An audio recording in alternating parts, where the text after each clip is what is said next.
반갑습니다. 생명의 빛 전달자 우주에게 박용배 목사입니다. 영상을 매일 찍어야 되는데 바쁜 일들이 자꾸 생깁니다. 죄송한데요. 오늘은 사사기 6장 말씀 함께 나누겠습니다.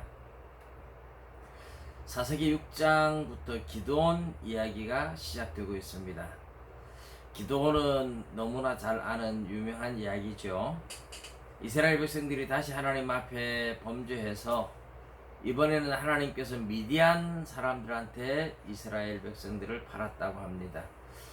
미디안 사람들의 손이 이스라엘을 이겼다. 그래서 미디안 사람들이 이스라엘에 쳐들어와서 농사 짓는 거 다 빼앗아가고, 그래서 이스라엘 백성들이 굉장히 어려움을 당합니다. 1년 농사 지어서 다 빼앗기면 뭘 먹고 살겠습니까? 옛날에는 이 양식 전쟁이 많았죠. 그래서 이스라엘이 굉장히 고통당하면서 하나님 앞에 부르짖으니까 하나님께서 기드온을 이제 찾아왔어요. 여호와의 사자가 기드온을 찾아왔습니다. 오늘 우리는 이 기드온 이야기 사사 중에서도 굉장히 많은 분량의 삼손, 기드온 이런 사람들은 굉장히 많은 분량을 할애하고 있는데, 그것은 하나님께서 뭔가 가르칠 게 많다는 뜻이죠.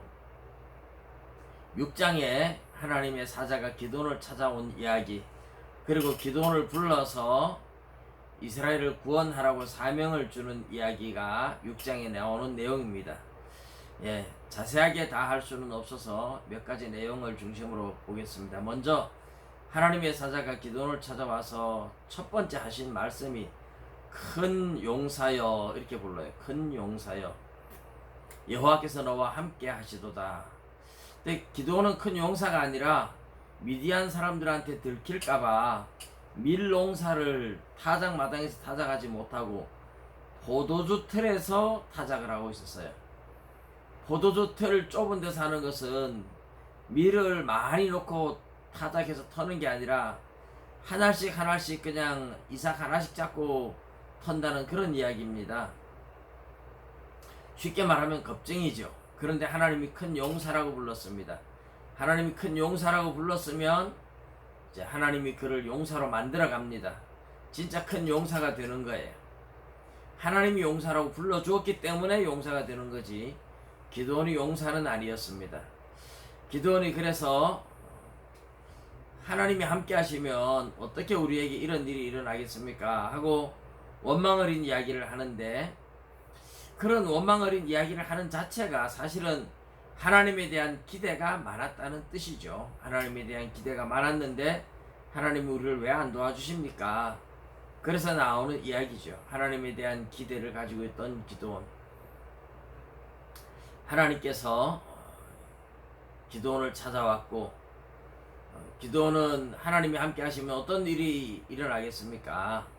어떻게 이런 일이 일어나겠습니까? 그러니까 하나님이 네 힘을 의지하고 나가서 미디안을 쳐라. 하나님이 너와 함께하고 이기게 해준다. 기드온이 내 아버지는 므낫세 집에서 므낫세 지파에서 가장 약하고 나는 또 내 아버지 집에서 가장 작은 자입니다. 내가 무엇을 할 수 있단 말입니까? 이런 얘기죠.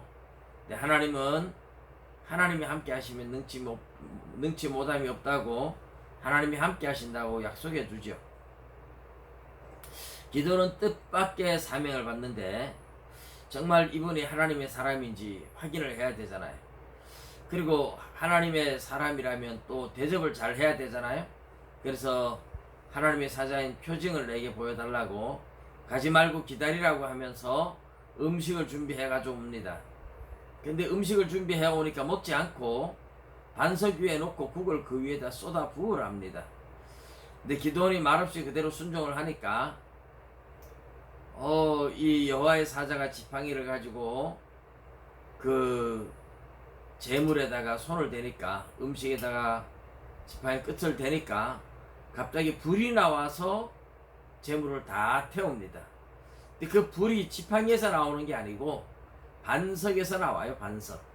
이 반석 자체가 바로 그리스도 예수에 대한 상징을 가지고 있기 때문에 그렇습니다. 주님이 기드온이 드리는 음식이지만 일종의 재물과 같은 거죠. 그래서 하나님이 받으신다는 뜻입니다. 그렇게 하고 여호와의 사자가 보이질 않아요. 기드온이 두려워하는데 하나님 만나면 죽는다 하는 인식이 있었기 때문에 죽을까봐 두려워하는데 하나님께서는 염려하지 마라, 네가 죽지 않는다 그러면서 이 기드온의 아버지 요아스가 바알과 아세라상을 섬기는데 앞장을 섰던 것 같아요. 그런데 하나님께서 바알상을 헐어버리고 아세라상을 찍어버리고 하나님께 제사를 드리라 이렇게 명령을 줘요. 기드온이 낮에는 사람들이 두려워서 하지 못하고 밤에 10명의 종을 데리고 바알상을 깨뜨려버리고 아세라상을 찍어버리고, 바알은 돌로 만들었고 아세라상은 나무로 만들어서 이제 찍어가지고 그 나무를 불태워서 소를 잡아서 번제로 드렸습니다. 마을 사람들이 하나님보다 바알과 아세라를 섬기고 있었다는 얘기죠. 아침에 일어나서 바알단이 회파된 걸 보고 난리가 납니다. 그리고 기드온이 했다는 것을 알고 기드온 불러내라, 죽여야 된다 할 때 그 아버지 요아스가 막아서죠. 자기 아들이니까 바알이 정말 신이라면 바알이 친히 싸우고 바알이 친히 벌을 내릴 텐데 바알을 너희들이 구원하겠느냐, 신이 우리를 구원하지 우리가 신을 구원하느냐, 이렇게 이제 말을 해서 그들을 설득해서, 그래서 사람들이 여룻바알, 바알이 친히 기드온과 싸울 것이라는 별명을 주게 되죠. 근데 이게 굉장히 중요한 의미입니다. 하나님이 기드온을 그냥 바로 불러서 그냥 쓰면 될 텐데 왜 이런 일을 하게 할까요? 지금 이스라엘 공동체 자체가 하나님을 떠나고 우상 숭배에 물들어 있습니다. 근데 이 우상 숭배에서 내가 이런 공동체에서 그 공동체를 깨고 나는 하나님께로 나왔다 하는 확실한 증표가 필요합니다. 여러분 깡패 세계에 들어갔다가 나올 때도 사람들이 그냥 깡패 세계에서 안 내보내 주잖아요. 안 내보내 주기 때문에 나올 때는 굉장히 어려움을 당하죠. 그래서 나는 손을 씻고 나간다 그러면 그냥 안 둡니다. 손을 자르든지 병신을 만들어서 보내든지 그렇게 확실하게 인연을 끊을 때는 그런 어떤 의식을 치른다는 이야기가 있잖아요. 예, 바알을 섬기고 아세라를 섬기는 우상 숭배는 귀신과 하나가 되어 있는 겁니다. 그래서 내가 하나님께로 나온다 해도 귀신은 계속 따라다닐 거예요. 너는 내 거다 이러고 따라다니겠죠. 그래서 나는 네게 아니고 하나님의 백성이다 하고 확실한 증표를 하는 게 뭐겠습니까? 귀신을 섬기던 바알단을 깨뜨리고 아세라상을 찍고 하나님께 제사를 드림으로써, 이것은 눈에 보이는 우상 공동체, 죄악의 공동체에서 빠져나오는 확실한 의식이기도 하지만 영적 세계에서도 보면요, 더 이상 사탄에게 확실한 선포를 하는 겁니다. 나는 너에게 속한 자가 아니고 나는 하나님께 속한 것이다 하고 확실하게 사탄에게 전쟁을 선포하고 사탄과 대적하는 자가 되는 확실한 증표라고 할 수 있죠. 이런 것은 그래서 굉장히 중요한 의식입니다. 하나님께 속했다는 확실한 사인, 그리고 어둠의 영들을 향하여 전쟁을 선포하면서 빠져나오는 확실한 표시가 되는 거죠. 이렇게 하나님의 자녀가 되고 나왔는데, 이제 하나님께서 이스라엘을 모아서 싸우라고 하는 거죠. 그래서 므낫세 지파니까 므낫세 지파의 그 주변의 지파들 다니면서 나팔을 불어서 사람들을 모았는데 3만 명이나 순식간에 모여들었어요. 그런데 사실 미디안은 13만 5천 명입니다. 3만 명 가지고 싸워도 게임이 안 될 것 같은데 나중에 하나님은 너무 많다 7장에 가면 그 이야기를 합니다. 그 이야기는 나중에 하겠지만 어쨌든 기드온은 하나님이 이런 증표들을 보여주고 해도 여전히 두려움에 떨고 있어요. 그래서 양털을 가지고 시험을 합니다.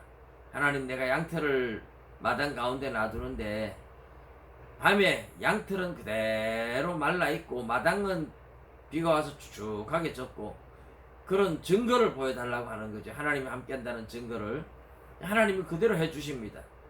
근데 기드온이 놀랍다 하고 믿는 게 아니라 그래도 또 의심이 가요. 한 번 더 묻습니다. 하나님, 이번에는 마당은 뽀송뽀송 마르고 양털만 비가 와서 양털만 축축하게 젖게 해주세요. 하나님 그대로 해주세요. 기도원이 믿음이 좋았던 사람이 결코 아닙니다. 용사도 아닙니다. 그런데 하나님은 기도원을 쓰기 시작해요. 큰 용사라고 불러주기 시작합니다. 그리고 기도원을 훈련시키고 다듬어가고 증표를 주면서 만들어갑니다. 여러분, 하나님이 함께하는 사람은요, 하나님이 이렇게 훈련하고 연단해서 만들어갑니다. 그래서 모든 것이 하나님의 은혜라고 우리가 말할 수밖에 없는 겁니다. 오늘 나의 나된 것이 그래서 하나님의 은혜이죠.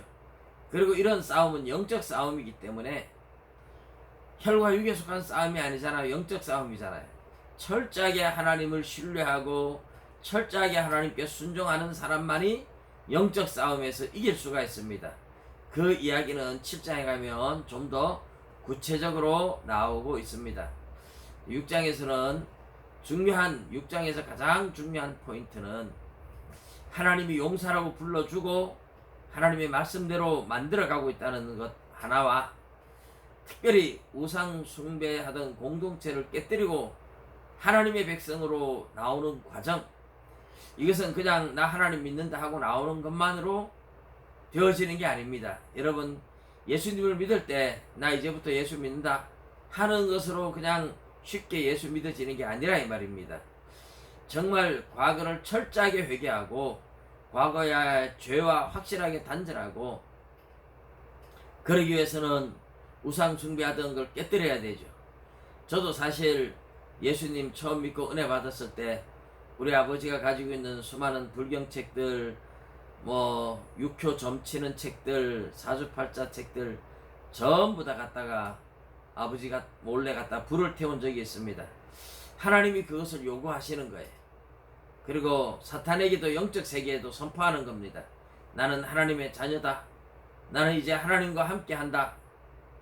그렇게 선포하는, 이것은 육적인 세상에서도 하나님을 믿는 확실한 증표로 세례를 받고 교회 가고 하는 것이지만, 영적 세계에서도 확실한 사탄에게 전쟁을 선포하며 하나님께 속한 자라는 선언을 하는 그런 의식인 것입니다. 영적 싸움을 시작하는 거죠. 그래서 굉장히 중요한 겁니다. 우리 눈에 보이진 않지만 어둠의 영들이 자기 백성이라고 자기 것이라고 자꾸 주장을 해요. 그래서 우리가 나는 너에게 속한 자가 아니라 하나님께 속한 자다 하는 확실한 행동으로 보여줘야 할, 확실한 사인을 보여줘야 할 필요성이 있다. 하나님은 그래서 너는 사탄에게 속한 자가 아니고 우상에게 속한 자가 아니고 나에게 속한 자라는 확실한 증표를 보이라고 하는 겁니다. 그럼 하나님이 보호해주고 지켜주시는 거죠. 저와 여러분도 이제 하나님을 믿는 사람답게 확실하게 죄의 습관에 매여 살지 말고 우상 숭배에 매여 살지 말고 양다리 거쳐서 왔다 갔다 하지 말고 하나님께 확실하게 와야 됩니다. 양다리 걸쳐 있으면 하나님의 보호를 못 받고 늘 마귀에게 당하기만 합니다. 하나님의 자녀라는 확실한 증표, 여러분 담대하게 여러분의 삶을 하나님께 헌신할 수 있기를 주님의 이름으로 축복합니다. 감사합니다.